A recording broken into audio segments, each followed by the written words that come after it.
લક્ષ્ય ન્યૂઝ, એક નજર, એક લક્ષ્ય. કડી તાલુકાના નંદાસણ ગામ ખાતે એચપીવી રસીકરણ અભિયાન હાથ ધરવામાં આવ્યું.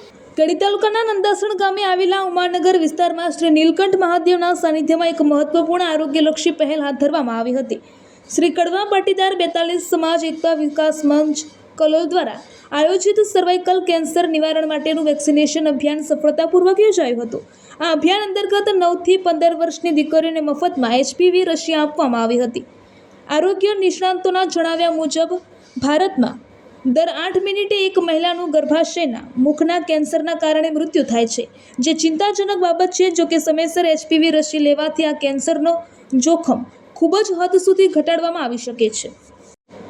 આ કેમ્પમાં નંદાસણ તેમજ આજુબાજુના ગામોમાંથી મોટી સંખ્યામાં દીકરીઓએ હાજરી આપી હતી અને મફત રસીનો લાભ લીધો હતો. સમાજ દ્વારા આરોગ્ય અંગે જાગૃતિ લાવવા માટે આ અભિયાન મહત્વપૂર્ણ સાબિત થઈ રહ્યું છે. આ સમગ્ર આયોજનમાં કન્વીનર તરીકે ડૉક્ટર વિષ્ણુભાઈ એચ પટેલે માર્ગદર્શન આપ્યું હતું. આ ઉપરાંત પટેલ ગોરધનભાઈ મૂળજીદાસ, વિનોદકુમાર દયાલાલ સહિત સમાજના આગેવાનોની મહત્વપૂર્ણ ભૂમિકા રહી હતી. સમાજના પ્રતિનિધિઓએ જણાવ્યું હતું કે આવનારા સમયમાં પણ આવી આરોગ્યલક્ષી અને સામાજિક પ્રવૃત્તિઓનું આયોજન કરવામાં આવશે, જેથી સમાજની દીકરીઓનું આરોગ્ય સુરક્ષિત રહે અને તેઓ સશક્ત બને. રિપોર્ટર કનુભાઈ પટેલ.